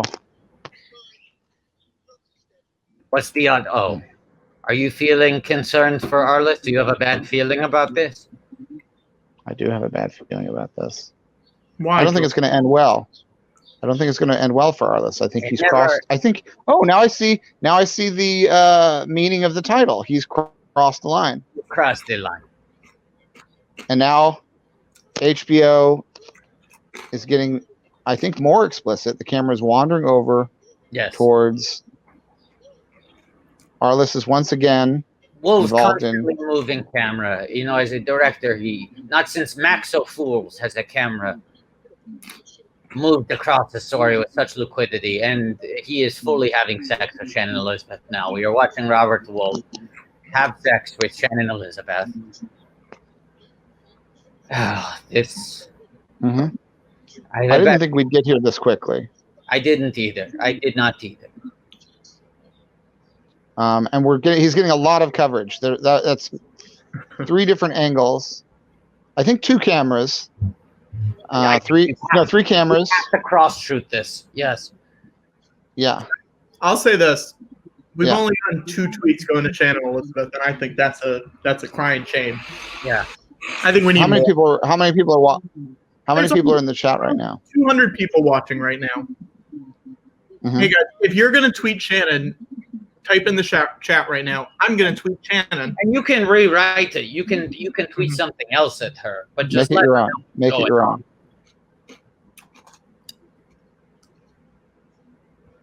I also will say this is misspelled. What's misspelled? What is? I misspelled Shannon. Asleep at the wheel, Patrick? No, I'm not. Take a little nap while typing out that tweet. Stop.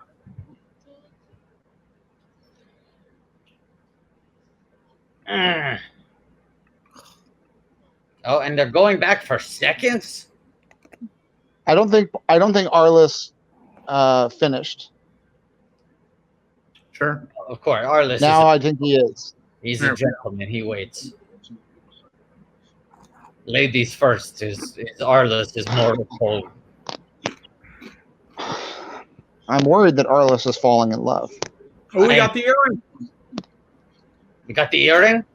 Mm-hmm. Oh boy, Arliss. Bobby. Arliss. Bobby! If we ever see Bobby again, we have to ask him if he really got his ear pierced for this. That's a great question. I think that's an effect. I think that's an We'll effect. ever get to ask it. We will not have the opportunity. If Watto. If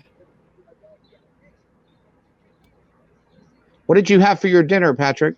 I got some tacos, George. Tacos. Tacos, great Mexican food in San Francisco, right, George? Yeah.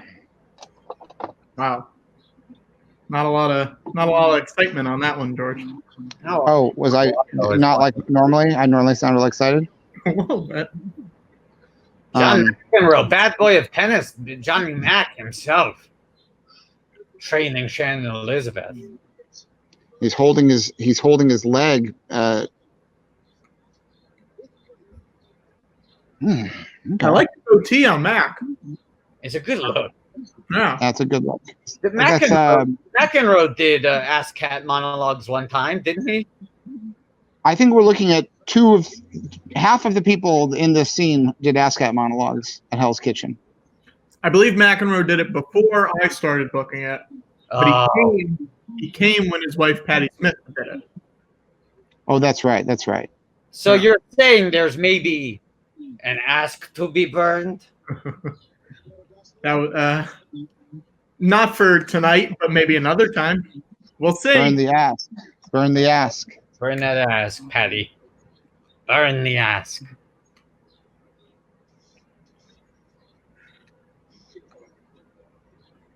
Oh, Arliss is getting shit from this guy. Yeah.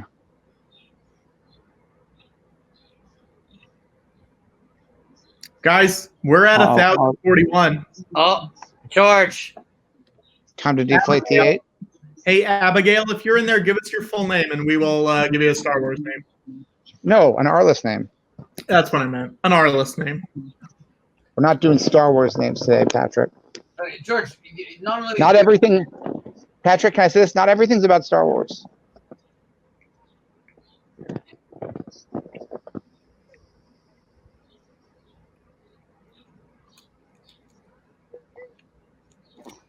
Patrick, Abigail just texted Watto personally.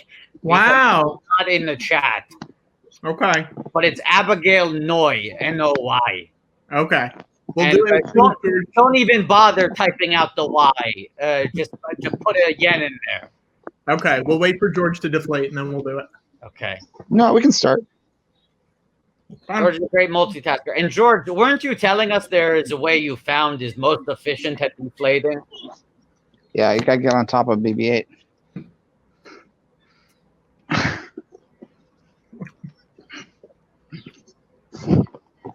But George, didn't we also hit the threshold where you're supposed to sit on the bench, on the swing? Yeah, I'll do that when I'm done deflating the 8. No, George, You might want to combine them. All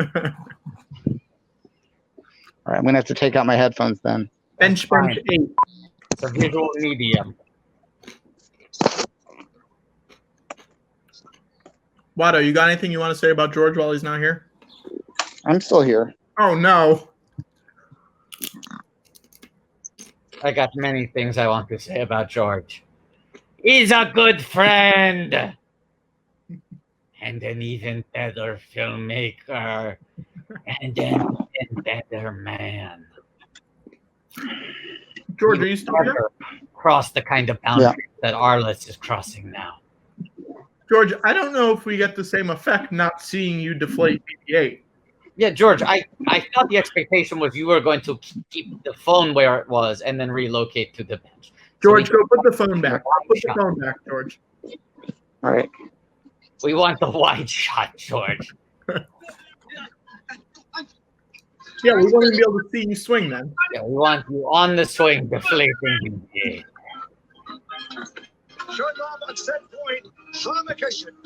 Oh no! Now we hear the audio, George. Oh, no, it's fine. It's nice. The dulcet tones. Okay, turn the volume down. Now George is relocating to the swing. Wait, what's happening with Connor? She pulled a hamstring. Oh, no. They identified it immediately. Pretty tough to pull a hamstring on an overhead. Oh boy. Oh, she lost. Arliss. Oh, no. No, she won. She won. The opponent pulled the hamstring. Yeah. Anya. George, I don't see a lot of swinging nor deflating happening. Yeah, I'm George, sorry. you got- I don't want to miss how this one ends because I think he's really going to get. Do you want us to tell you? We'll Hold on. say it to you. Uh-oh. The two hands. Do you see? The Mhm. dad. She never used two hands. You fuckhead agent. I terminated all dealings with him at that. Wow. Back to the voiceover. Remembering this is yet another tale in the long book of Arliss.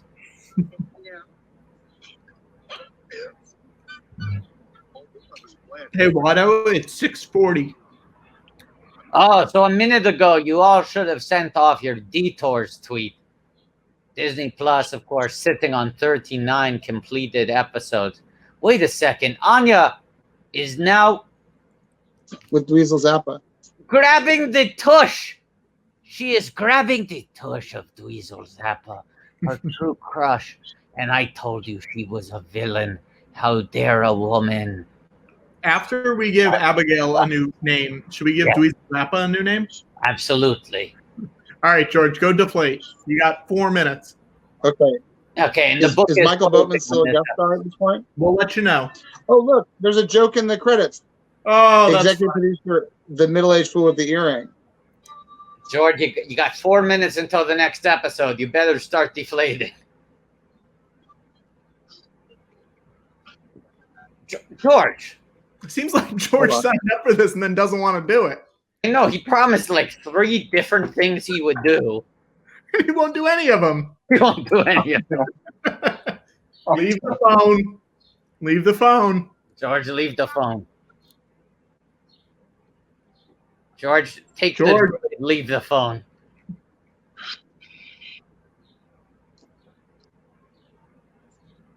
Wow. George, what are you doing? You have 3 minutes, George, before the next episode begins. You have 3 minutes to deflate BB-8 on a swing. Oh, Abigail made an account just for this. Abigail, Great. get ready. Okay, here we go. Watto, you said Not a single athlete was harmed during the filming of this show. What were you saying, Patrick? I was just going to say that you say George is one of your close friends. Abigail's got your number, which seems like automatically boosts you up. Hey, look, I text a lot of people, okay? Okay. Whoa. Guest star in this next episode. Do you guys want a spoiler? No, absolutely not. Absolutely not. I'm going to cover my ears and sing La La La if you want to No, sing. I'm not going to do it. I won't do it. Okay, George, I'm not seeing a ton of deflating going on there. BB-8 looks about as round as ever.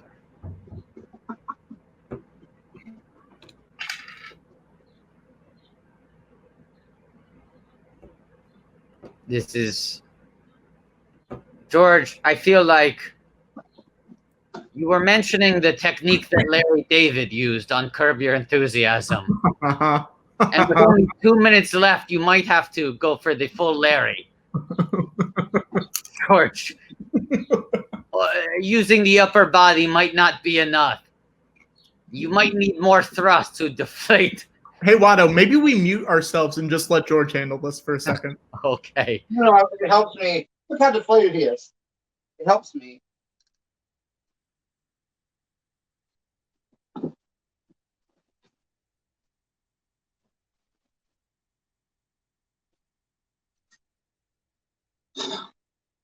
Can't do it.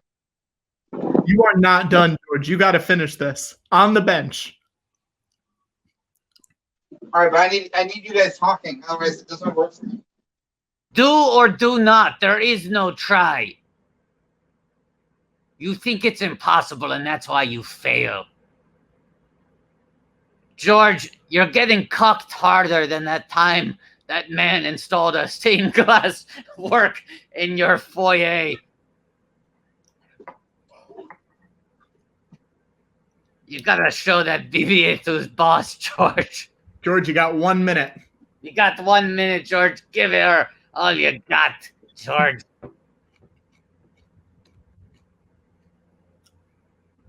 George, George, George, George, George, George. George, George, George, George, George, George, George, It's 6:45, George. Okay, George. Okay, George.